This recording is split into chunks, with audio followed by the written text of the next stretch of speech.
जैसा आप सब अवगत हैं कि प्रथम चरण की परीक्षा समाप्त हो गई और उसका परीक्षा फल भी घोषित कर दिया गया है और उसके आधार पर चयन पत्र भी जिलों में राज्य स्तर पर भी दिया गया है। अब हम लोग द्वितीय चरण के शिक्षक नियुक्ति प्रतियोगिता परीक्षा की तैयारी शुरू कर दिए हैं और उसका नोटिफिकेशन आज ही जारी होगा।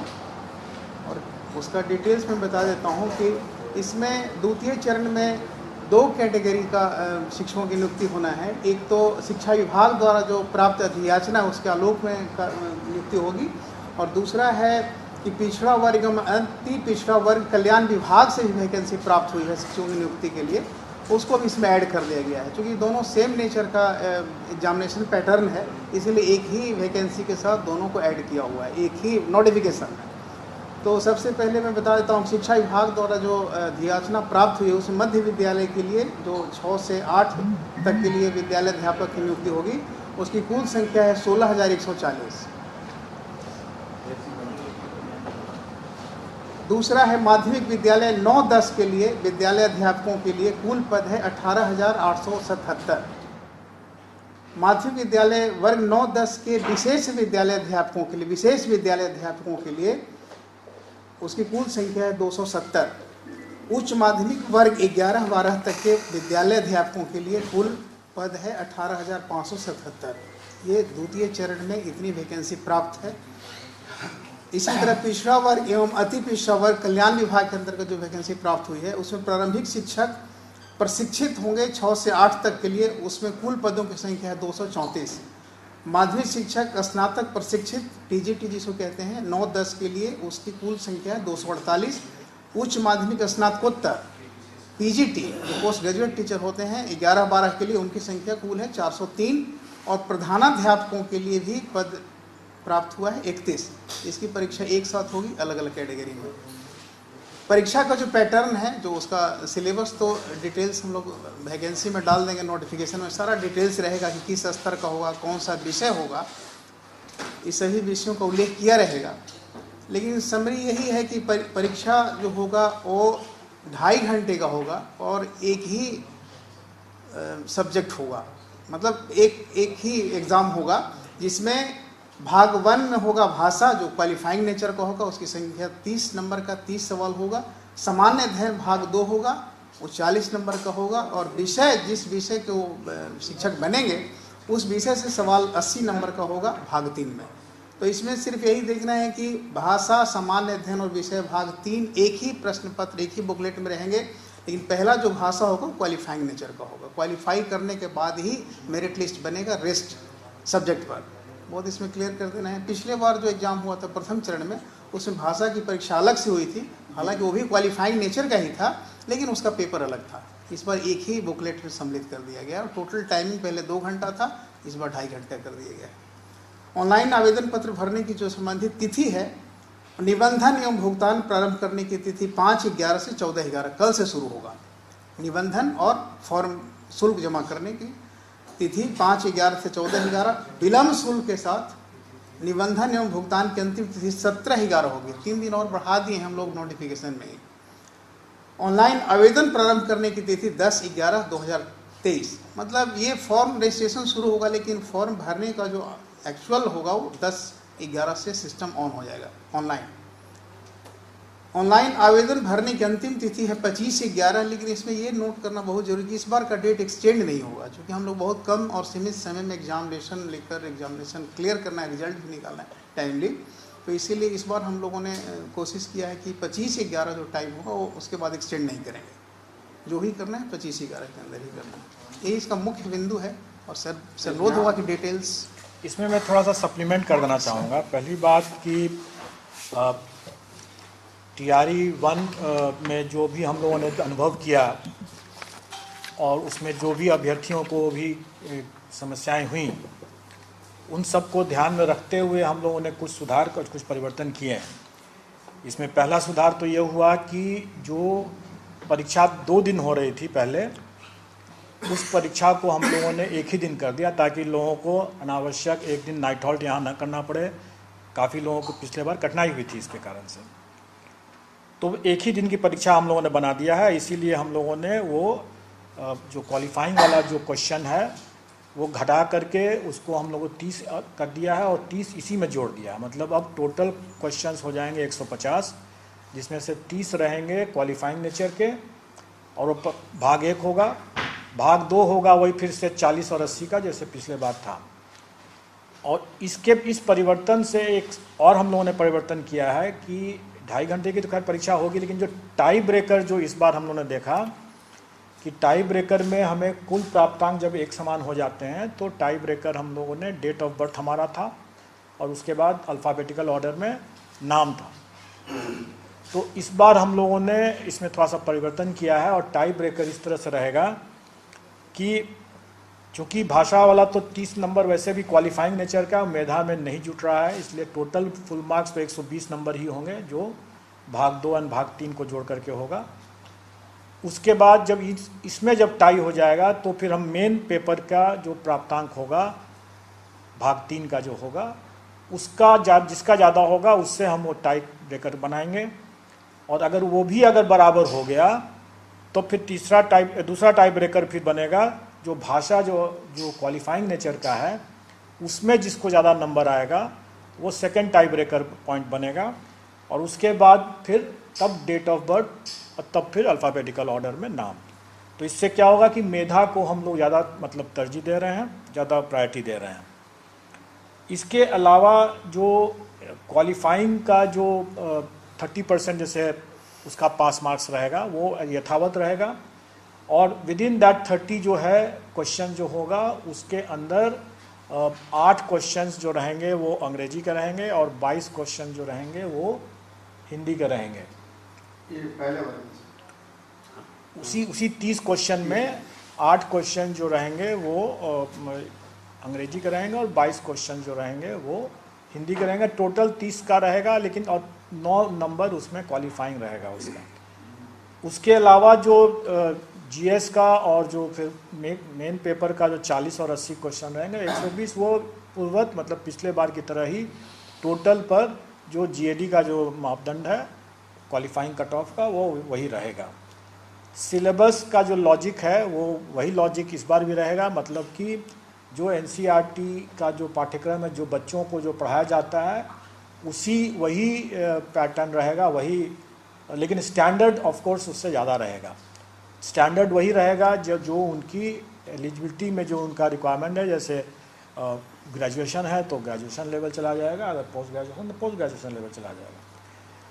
इस बार जो हम लोग नया जो एक हो रहा है वो मिडिल स्कूल का हो रहा है, तो वो एक नया एडिशन है। इसके अलावा जो टोटल जो वैकेंसी हो रही है उसमें संभव है कि जो टीआरई 1 के जो अवशेष रिक्तियाँ हैं उन रिक्तियों को इसमें जोड़ा जाएगा।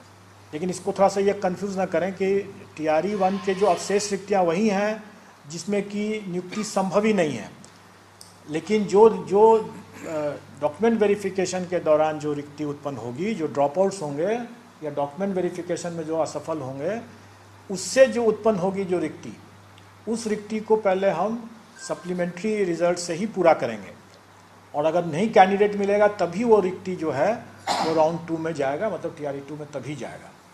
तो दोनों तरह की रिक्ति है, लेकिन उसके बावजूद भी आप लोगों ने देखा ही होगा कि चूँकि एसटीईटी की परीक्षा 2019 के बाद नहीं हुई थी, तो कई विषय में ऐसे थे जिसमें कि कैंडिडेट्स बहुत कम थे और रिक्तियाँ ज़्यादा थी। इसलिए स्वाभाविक है कि उसमें हम कभी भी हम पूरी रिक्ति को तो भर नहीं सकते थे, तो वो रिक्ति तो खाली ही रहना था। तो वो रिक्ति जब खाली है तो वो रिक्ति टीआरई 2 में आ जाने की संभावना है, और उसमें जब जैसे ही शिक्षा विभाग हमें बताएगा वैसे ही हम लोग इसको भी जोड़ देंगे। तो हमारे विज्ञापन में भी ये रहता ही है शर्त कि ये घट बढ़ सकता है, उसी हिसाब से रहेगा। इसमें पिछले बार की तरह हम लोग इसमें कोई नेगेटिव मार्किंग नहीं रखेंगे, लेकिन पिछले बार हम लोगों ने आवेदन और डॉक्यूमेंट वेरिफिकेशन की प्रक्रिया में हम लोगों ने पाया कि अभ्यर्थी अपनी अज्ञानता के कारण से या चूँकि वो टेक सेवी नहीं थे या साइबर कैफ़े की गलती के कारण से अनेक प्रकार की गलतियां हुई हैं, उसके कारण से कई प्रक्रिया हमारी बाधित हुई है, और उनको भी काफ़ी कठिनाई हुई है। और एक बहुत बड़ा मसला रह जाता था हमेशा कि उनके डॉक्यूमेंट ही कभी सही नहीं हो पा रहे थे। तो कैसे उसकी जांच की जा सकेगी? अगर बार बार अगर परिवर्तन करने की मांग करेंगे, बार बार बोलेंगे कि कभी साइबर कैफ़े से गलती हो गया, कभी कुछ हो गया, कभी कुछ हो गया, तो स्वाभाविक है कि ये सब को इन सब परेशानियों को देखते हुए ही हम लोगों ने इस बार आवेदन जो के 2 चरण में ले रहे हैं। पहले हम निबंधन करवा रहे हैं और निबंधन हम तुरंत करवा रहे हैं, और इसलिए उसका जो डेट दिया गया है 5 से 14 तारीख तक के लिए। और ये आप अपना निबंधन कर दें, अपना जो भुगतान करना है वो कर दें, और आपको फिर अपना जो डॉक्यूमेंट वगैरह सब जो डिटेल में जो देने की जो बातें हैं उसके लिए आपको पर्याप्त समय है, और वो समय आपको 25 नवंबर तक के लिए है। वो समय 25 नवंबर तक के लिए, ताकि आप अपना सर्टिफिकेट वगैरह जो भी लेना है आप ले करके आ जाएं, और 25 नवंबर तक में आपको जमा करने का आपको अवसर रहेगा। लेकिन ये अवधि विस्तार नहीं होगा, और दूसरा कि इसके अलावे कोई नया अवसर नहीं दिया जाएगा। मतलब कि परीक्षा हो जाने के बाद या कभी कोई आकर के बोलेंगे कि हमसे ये गलती हो गई, सॉरी। इस बार मैं उम्मीद करता हूँ कि अभ्यर्थी ज़्यादा सीरियस होंगे, अनुभव भी उन्होंने हासिल कर लिया पहले राउंड के से, हम लोगों ने भी उससे कुछ सबक लिया। तो इसलिए इस बार जो लास्ट डेट है 25 नवंबर आवेदन जमा करने का, मतलब कि उसके साथ अपने सारे दस्तावेज वगैरह सब जो प्रमाण पत्र उनको देने हैं, वो बेशक उस 25 नवंबर के बीच में वो जितनी बार चाहें अपना करते रहें, उसको बदल सकते हैं, लेकिन उनको वो दस्तावेज उसके बाद परिवर्तन करने का, सुधार करने का, कोई भी प्रविष्टि सुधार करने का कोई मौका नहीं दिया जाएगा। इसलिए ये अंतिम समय रहेगा और इसको अक्षरशः अनुपालन किया जाएगा, अपनी तारीख उसी हिसाब से करेंगे वो। मैं तो यह भी सुझाव दूंगा कि अगर किसी को अगर लगता है कि कोई त्रुटि हो गई है, तो वो समय रहते अगर उसको पता चल जाता है और उसने अगर सब कुछ कर दिया, जमा कर दिया है, उसको लगता है कि त्रुटि रह गई है और उसके पास समय है, तो वो नया फॉर्म भर ले। लेकिन पुराने गलत फॉर्म पर वो अगर परीक्षा दे देगा और बाद में बोलेगा कि हमारे पास नहीं आ सका, तो डॉक्यूमेंट वेरिफिकेशन में जो भी असफल या अनुपस्थित भी अगर रह गए, तो वो हम लोग उसको कदाचार मानेंगे। क्योंकि हम लोग कई बार अवसर देते रहते ही हैं डॉक्यूमेंट वेरिफिकेशन में, अगर एक बार नहीं आ सका दूसरी बार आइए, तीसरे बार आइए। लेकिन अगर कोई अगर जानबूझ करके अगर किसी पर्टिकुलर मंशा से अगर उसने परीक्षा दिया है, उसको नौकरी पाने की मंशा नहीं है, किसी को मदद पहुंचाने की मंशा से उसने सिर्फ परीक्षा दिया है, तो स्वाभाविक है डॉक्यूमेंट वेरिफिकेशन वो नहीं आएगा। तो ऐसे लोगों को हम लोग छांटेंगे, ऐसे लोग कदाचार की श्रेणी में माने जाएंगे। इसलिए बेहतर यह होगा कि वो अगर गलती हो गई है उनसे और उनको समय नहीं है सुधार करने का, तो वो परीक्षा में भाग न लें। परीक्षा में भाग लें तो अपनी पूरी जिम्मेवारी के साथ भाग लेंगे कि उनके सभी दस्तावेज सही हैं, क्योंकि अगर गलत पाए जाने पर कदाचार के दोषी मानते हुए उनको आगे की परीक्षाओं के लिए डिबार कर दिया जाएगा। एक और ये है कि इस बार हम लोगों ने कैंडिडेट को, चूँकि हम मानते हैं कि इसके जो अभ्यर्थी हैं उतने अनुभवी नहीं थे, अमूमन हमारे जो कंबाइंड सिविल सर्विसेज और दूसरी परीक्षाओं के अभ्यर्थी ज़्यादा इस मामले में अनुभवी हैं, इसलिए OMR में वो अपने रोल नंबर, सीरीज़ और सब्जेक्ट कॉम्बिनेशन लिखने में गलती नहीं करते हैं, प्राय नहीं करते हैं। लेकिन इस बार इन लोगों ने काफ़ी बड़ी संख्या में इन लोगों ने गलती किया, और उस गलती को पहचानने और उसको चिन्हित करने कि भाई ये OMR किस कैंडिडेट का है, उसका रोल नंबर ही गलत है, तो ये हमारे लिए काफ़ी बड़ी समस्या थी। और इस समस्या के हिसाब से हम लोगों ने उसमें कोशिश किया कि उसको चिन्हित कर सकें।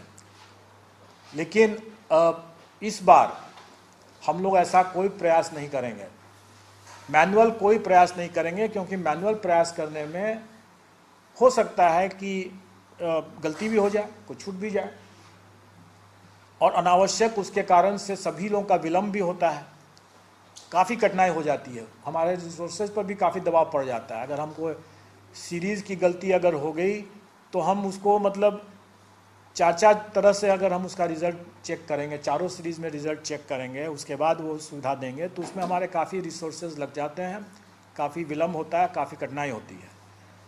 कई मामलों में सब्जेक्ट कॉम्बिनेशन लोगों ने गलत कर दिया, और सब्जेक्ट कॉम्बिनेशन का हमारे पास में कोई दूसरा विकल्प नहीं था उसको चेक करने का। तो कई लोग का हो सकता है कि वो सोच रहे हो कि हमने इस सब्जेक्ट कॉम्बिनेशन से एग्ज़ाम दिया और हमको ज़्यादा नंबर आ रहा है अपने आंसर की को देख करके, और उनको हो सकता है कि उसमें काफ़ी कम नंबर आया क्योंकि वो सब्जेक्ट कॉम्बिनेशन गलत कर बैठे हों।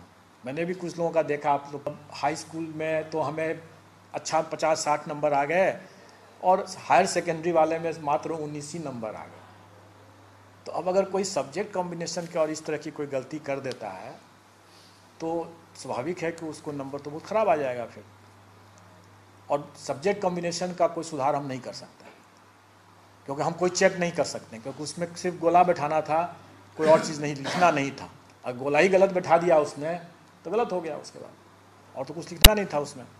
तो ऐसी स्थिति में हम लोग, या भाषा में भी इस तरह से लोगों ने गलती किया, भाषा जो गोला बैठाया वो कुछ और है और कुछ दे रहा है कुछ और है। तो इस तरह के गलतियों को हम लोगों ने कहा कि इस बार हमें काफ़ी कठिनाई आई उसको छांटने में, उसको देखने में, चेक करने में। तो इस बार हम उम्मीद करते हैं कि अभ्यर्थी ज़्यादा सतर्क रहेंगे, और मैं पहले से आप लोगों के माध्यम से आगाह करना चाहूँगा कि इस बार हम लोग ऐसा कोई प्रयास नहीं करेंगे चेकिंग करने का।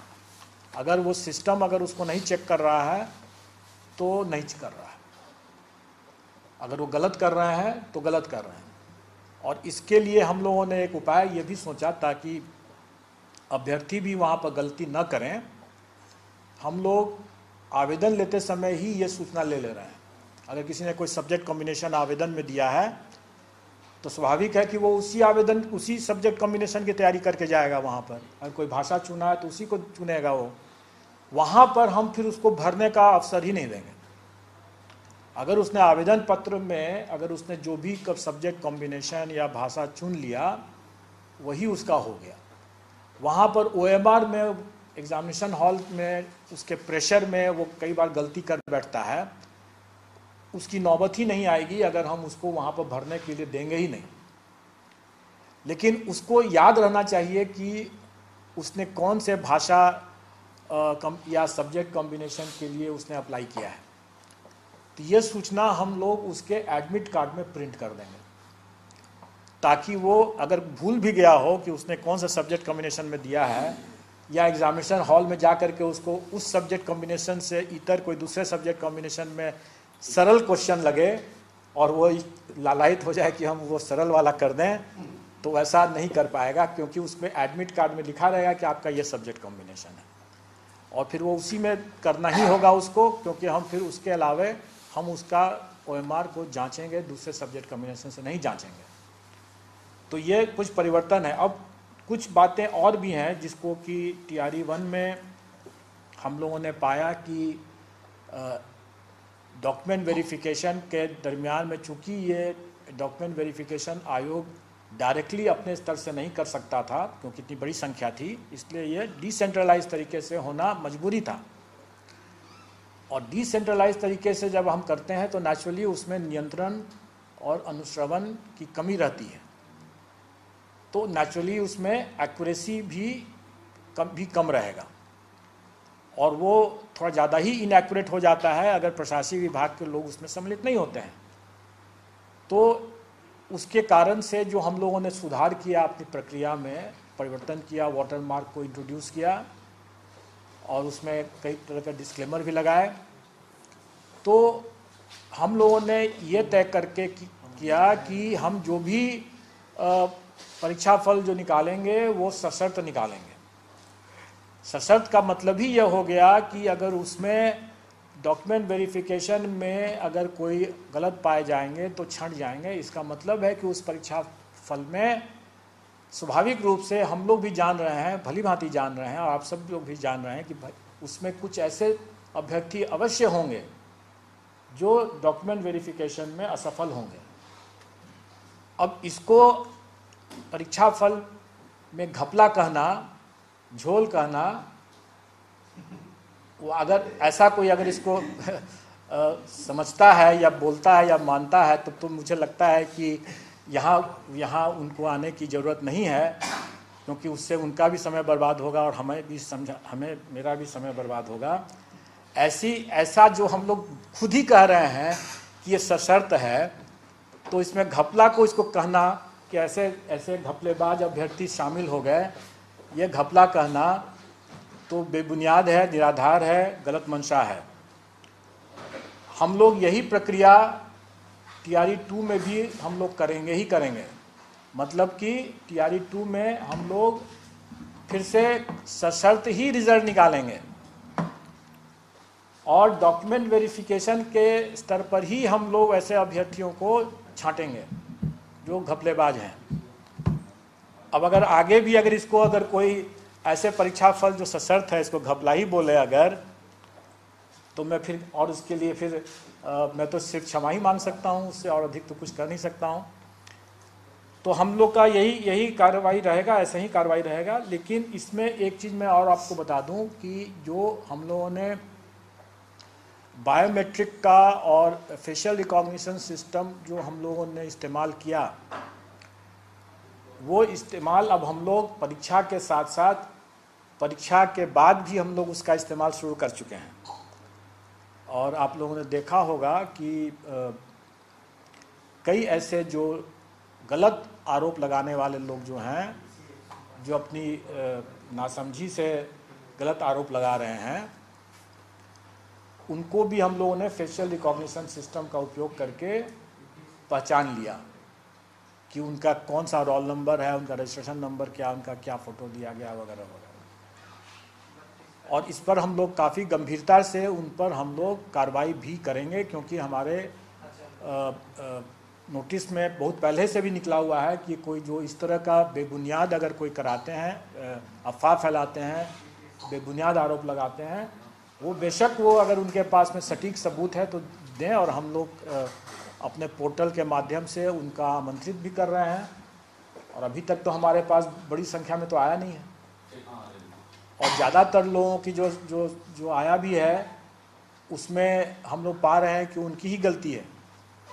अब उन्होंने रोल नंबर गलत लिखा और उसके कारण से उनका अगर सिस्टम ने गलत अगर टेकअप कर लिया मार्क्स, जो रोल नंबर नहीं लिखते हैं सही होता है सिस्टम कभी कभी क्या करता है कि वो निकटवर्ती जो रोल नंबर होगा उसका मार्क्स उठा लेगा, और अगर निकटवर्ती रोल नंबर वाले का अगर मार्क्स अगर बहुत कम है तो उसको भी कम ही दिखेगा। तो इस तरह की गलती नहीं करें लोग। और शिकायत अगर जायज़ है, सटीक है, उनके पास सबूत है, तो हम लोग निश्चित तौर पर सुधार कर लेंगे।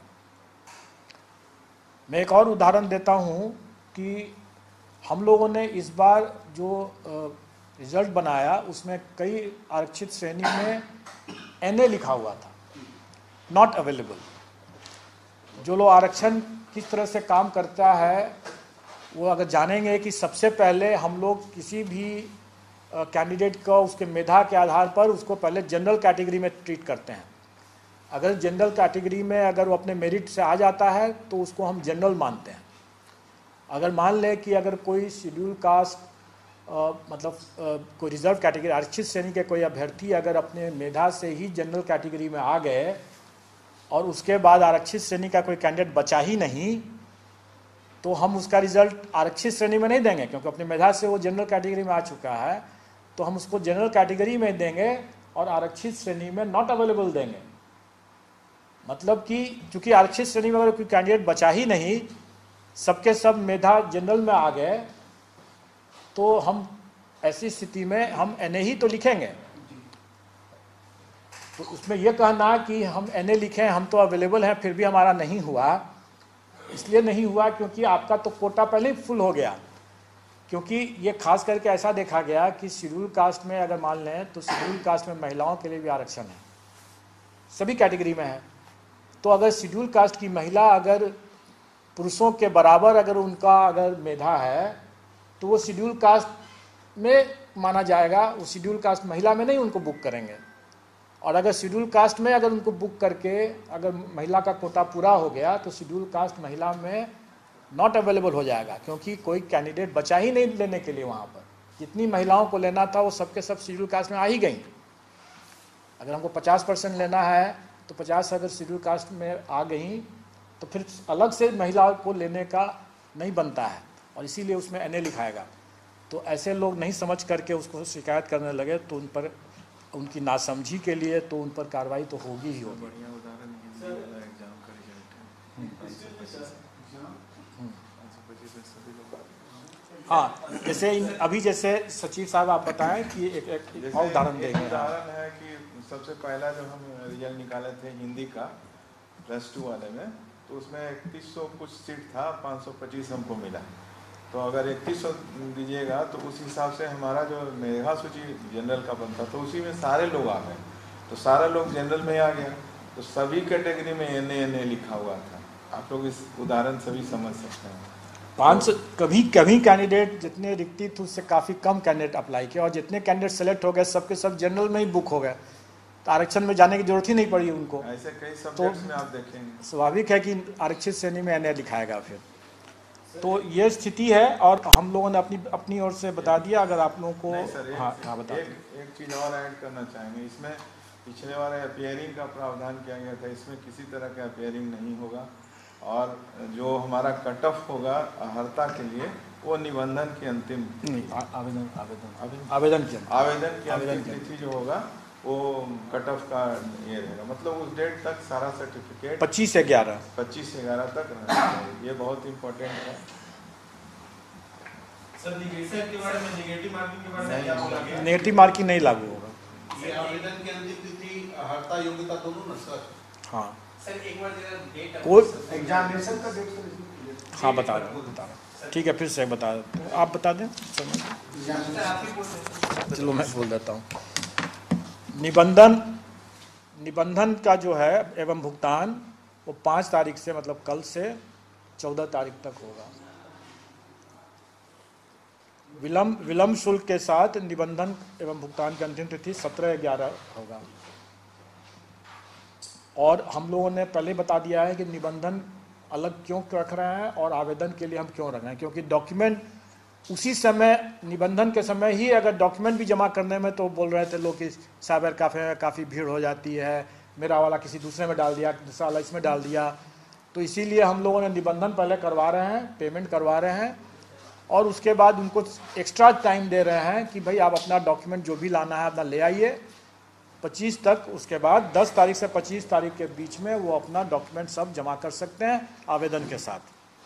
और चूंकि डॉक्यूमेंट जमा करने के लिए हम लोग बाद का समय दे रहे हैं 10 से 25 तक, इसलिए वो डॉक्यूमेंट 25 तक ला सकते हैं, जमा कर सकते हैं। इसलिए कट ऑफ तिथि 25 तक हुआ, और इसके बाद कोई डेट नहीं बढ़ेगा। 25 का डेट फाइनल है। डेट भी नहीं बढ़ेगा, और कोई एडिट करने का पिछले बार जो दिए थे मौका, कहीं भी एडिट करने का मौका नहीं। बाद में इसके बाद कोई एडिट करने का एक्स्ट्रा मौका नहीं मिलने वाला है। इस दरमियान से 5 से 14 के दरमियान रजिस्ट्रेशन में एडिट कर सकते हैं। देखिए 5 से 14 के बीच में जो हमारा जो स्टैंडर्ड प्रैक्टिस होता है 3 या 4 बार का है, उतना भर तो कर सकते हैं वो, लेकिन उस स्टैंडर्ड प्रैक्टिस जितना हमारा प्रोटोकॉल है उसके अतिरिक्त नहीं होगा। और इस डेट के बाद, जो इस बार हम लोगों ने डेट के बाद भी लोग जो शिकायत करते रहे कि भाई मेरा साइबर कैफे से ये हो गया, गलत कर दिया, वो कर दिया। हद तो यह भी हो गई कि एडमिट कार्ड में अगर हस्बैंड और वाइफ अगर दे रहे हैं तो हस्बैंड का फोटो वाइफ वाले एडमिट कार्ड पर और वाइस वर्सा। इतनी लापरवाही, अब इसके लिए क्या किया जा सकता है? काफ़ी सहूलियत दे दिया गया TRE 1 में। मैं उम्मीद करता हूँ कि अनुभव काफ़ी। एग्जामिनेशन का डेट है अभी के हिसाब से 7, 8, 9, 10 दिसंबर। अच्छा, ये आवेदन में भी तो संशोधन कर सकते हैं अवधि के दरमियान?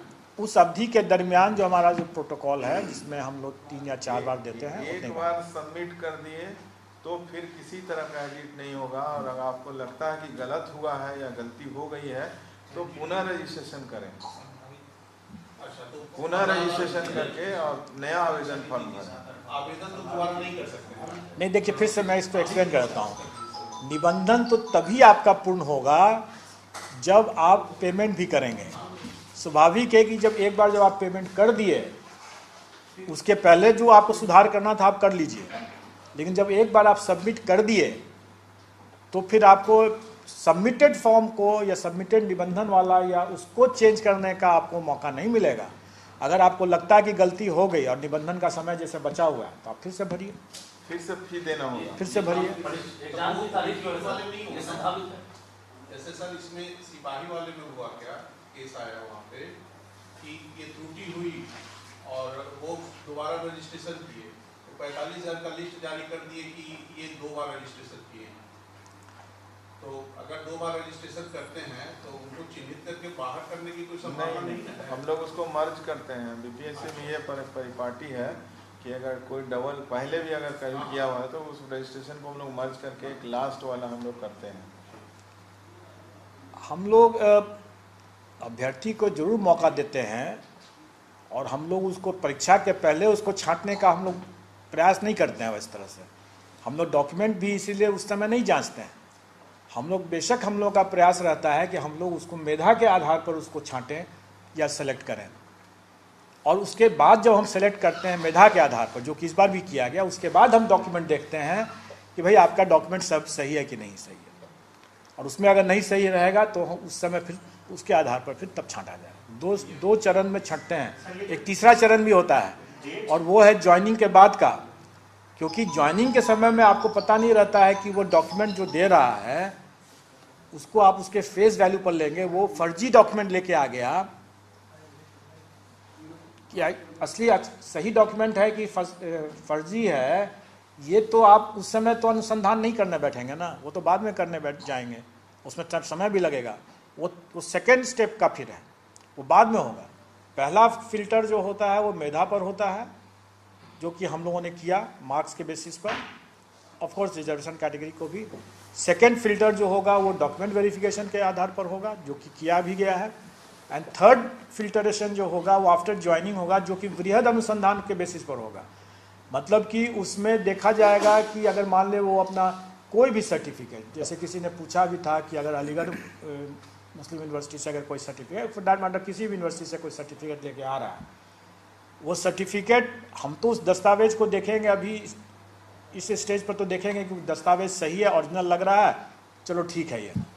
लेकिन बाद में ज्वाइनिंग करने के बाद उसको भेजा जाएगा यूनिवर्सिटी के पास में कि भाई आप बताओ कि ये सर्टिफिकेट आपने इशू किया है कि नहीं किया है। और अगर उस समय भी पकड़ा जाएगा, और पकड़ा जाता भी है, कई मामले आते हैं। हम लोग भी जब सरकारी नौकरी जब प्रारंभ किए थे तो बाद में ही पुलिस वेरिफिकेशन आता है, थोड़ी पहले आएगा वो सारा चीज़ तो बाद में आएगा, पता चलेगा कि क्या ये आदमी बहुत नक्सलाइट है या टेररिस्ट है या जो भी पता चलेगा बाद में पता चलेगा, उस समय नहीं पता चलता। तो कहने का मतलब ये है कि ये तो फिल्ट्रेशन जो है ही, और हमने पहले भी स्पष्ट किया था कि इस बार हम लोग जो डॉसियर जो भेजना शुरू कर चुके हैं आयोग में, वो हम लोग सॉफ्ट कॉपी भेजते हैं। सॉफ्ट कॉपी इसलिए भेजते हैं क्योंकि उसका बायोमेट्रिक्स भी हम भेजते हैं। तो अगर कोई नौकरी पा लिया, और नौकरी तो पाते के समय में, जैसे अभी डॉक्यूमेंट वेरिफिकेशन में तो सही आदमी गया, वहाँ पर सब कुछ सही हुआ, लेकिन एक्चुअली नौकरी करने जाते समय तो कोई फर्जी आदमी जा सकता है। राम कुमार ने सारा प्रक्रिया सही तरीके से किया और नौकरी करने पहुँच गया श्याम कुमार, ये संभव है।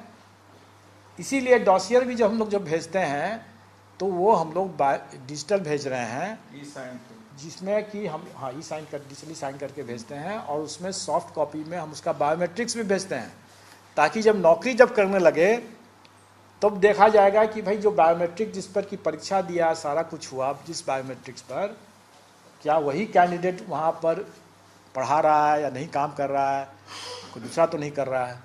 तो अब टेक्नोलॉजी चूँकि बढ़ गया और शरारती तत्व भी काफ़ी टेक सेवी हो गए हैं, तो हमें भी उनके हिसाब से चलना पड़ता है, इसलिए हम लोगों ने भी अपना ये सुधार किया हुआ है। इसलिए अब पुराने ज़माने की बात नहीं रही। ये डेट जो है, जब पूछा किसी ने कि यहाँ ये हम लोग तो हमेशा संभावित ही कहेंगे, लेकिन हम लोग तो बेशक प्रयास करेंगे कि इसी तारीख पर रहे, इसी तारीख पर हम लोग इसी को फोकस करके ही हम लोग सारी तैयारी कर रहे हैं।